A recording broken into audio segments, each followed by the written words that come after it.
El siguiente es un podcast Radio UCM, Universidad Católica de Manizales, un proyecto de amor que apunta a la excelencia. En Radio UCM, ¿sabías que? Apropiación social del conocimiento, un programa de la Dirección de Investigaciones y Posgrados de la Universidad Católica de Manizales. ¿Sabías que?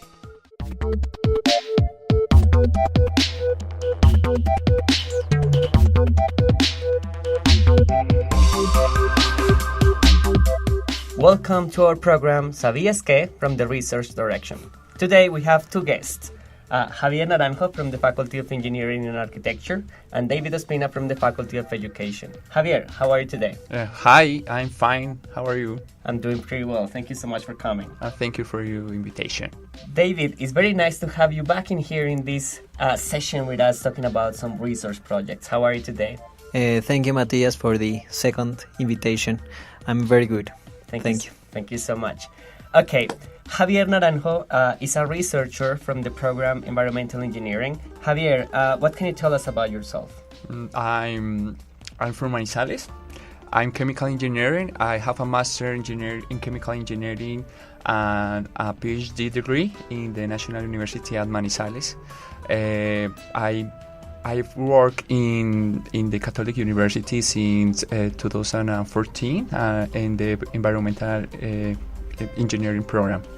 Thank you. On other hand, in my life, I love theater and art, and so I combine both activities. And you're also an actor, I remember. Yeah, I try. All right, you try to be an actor. Okay. David, what can you tell us about yourself, about your professional experience, your academic education? Well, I'm an industrial designer. I have a master degree in project management and another master in education and human development. My experience is based in violence context, and I've worked with the Catholic University for 3 years. My experience is related to children development, young people development, and peace building in violence and conflict contexts. Okay, thank you. Okay, Javier, I know that you have worked towards the production of high-value products. Which are some of these high-value products? High-value products can be produced from residues, waste. We are changing the mind because the residues are not residues, are the raw materials for new products. So my research are involved in that case. In the first part was in the agro-industrial waste, but now we are working with the urban waste. Okay, thank you so much. And David, I know that you work towards creative processes, entrepreneurship, and social leadership.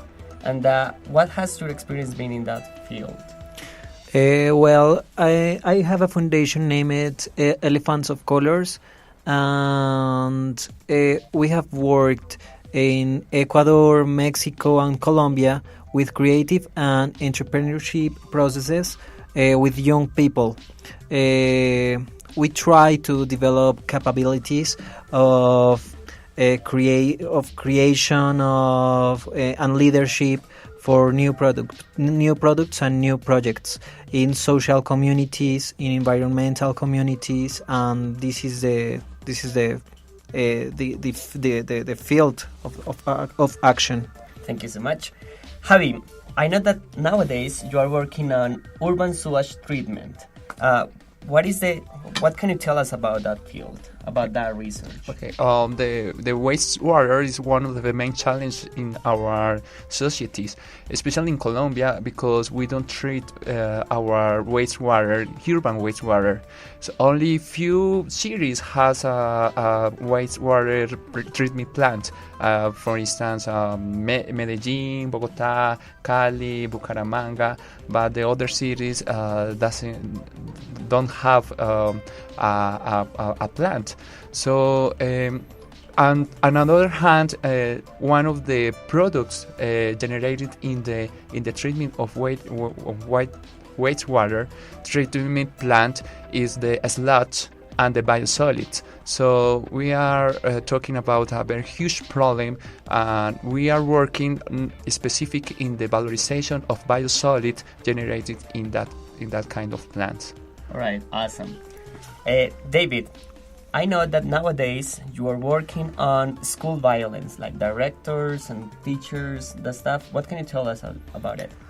Well, the research started because we identified that in educational institutions and schools, teachers and directors have many conflicts about academic things, or the teachers feel they're not valued by the administrators of the institutions.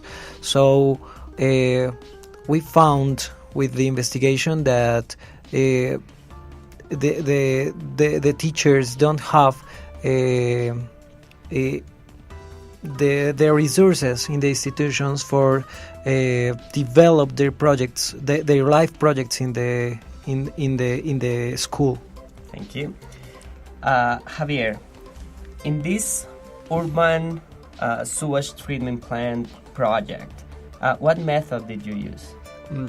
At the moment, we are only analyze the secondary information for the best experience, not only in Colombia but also at international level.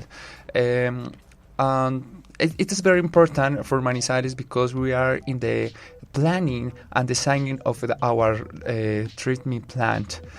So we are working with Aguas de Manizales and Caldas University, looking for the best alternative for the final disposition of the future biosolids produced in our wastewater treatment plant in Manizales.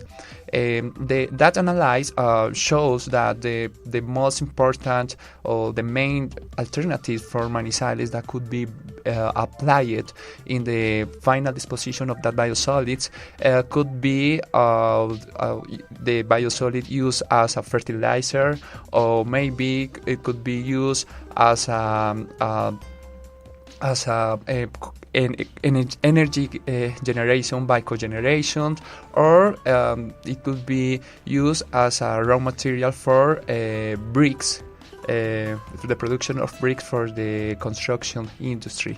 So we are working in the analyze of that alternatives for Manizales at the moment, but in the future we are working in a pilot plant to study the yields and the feasibility at economic, technological, environmental and social prospects. All right, so at this moment you are working in the analysis process, and then we will have some other experimental process. Yes. All right, thank you so much. David, and what are some of the results you found regarding this violence in schools? Well, we found that the violence in institutions are by different professional skills, by the lack of teamwork, lack of equity in the policies of the project in the institution, and the lack of good incentives in the institutions. These are the most important causes of this problem. All right. Is there anything you could conclude at this moment? Yes, I think the leader of the educational manager has to improve the project development of their teachers, because if the institution don't have a plan for the development of each teacher, the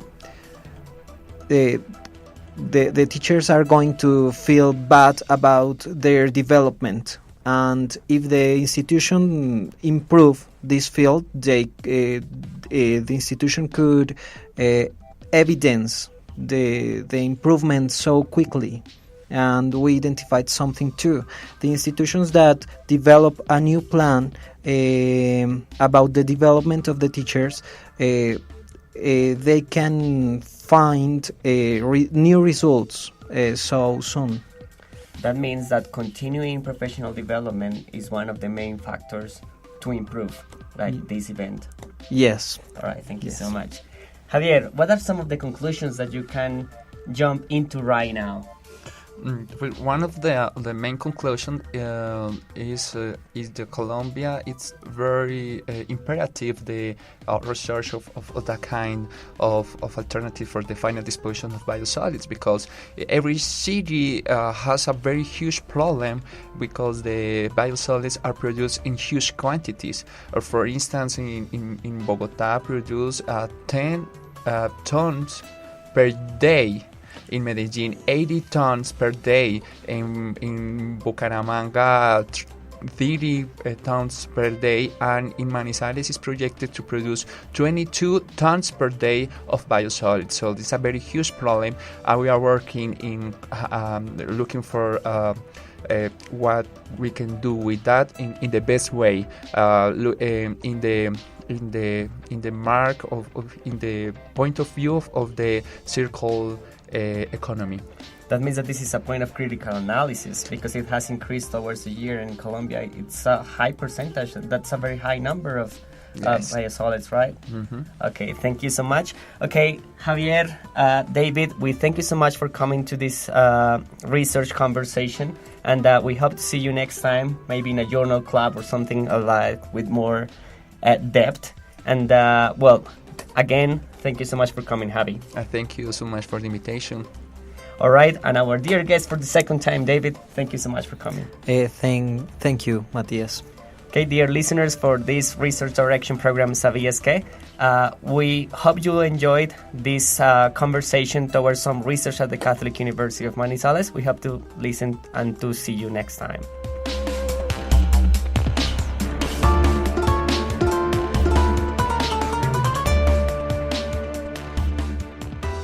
Universidad Católica de Manizales, un proyecto de amor que apunta a la excelencia.